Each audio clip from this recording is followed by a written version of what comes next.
বহু প্রতীক্ষিত ত্রয়োদশ জাতীয় সংসদ নির্বাচন কাল শঙ্কা থাকলেও অনিয়ম ঠেকাতে প্রস্তুত সাধারণ মানুষ। ব্যর্থ হলে দাঁড়াতে হবে ইতিহাসের কাঠ গড়ায়, বলছেন বিশ্লেষকরা। যদি আমরা দেখি যে কোনোভাবে নির্বাচনটা কাঙ্ক্ষিত মাত্রায় আসেনি, সেটি কিন্তু আমাদের জন্য অত্যন্ত বেদনাদায়ক। নির্বাচন কমিশন আমরা অবশ্যই প্রত্যাশা করব যে তার কাঙ্ক্ষিত ভূমিকা পালন করবে।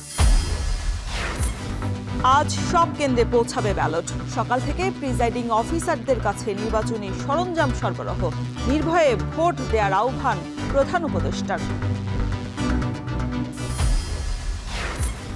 ভোট নির্বিঘ্ন করতে সড়ক মহাসড়কের টহল, শঙ্কা নেই বললেন স্বরাষ্ট্র উপদেষ্টা। মব করে ভোট কেন্দ্র দখল করলে কেন্দ্রের নির্বাচন বন্ধের হুঁশিয়ারি আইজিপির। একটি দলের জাল ভোটের প্রস্তুতি সহ অনিয়মে ব্যবস্থা নিচ্ছে না ইসি, অভিযোগ বিএনপির।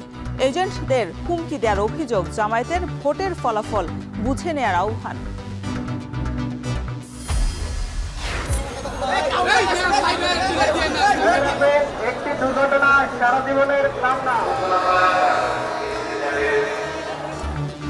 এবং ভোট উৎসব ঘিরে রাজধানী ছাড়ছেন লাখো মানুষ। লঞ্চ, বাস, ট্রেনে উপচে পড়া ভিড়, মহাসড়কে দীর্ঘ যানজট, সুষ্ঠু নির্বাচনের প্রত্যাশা।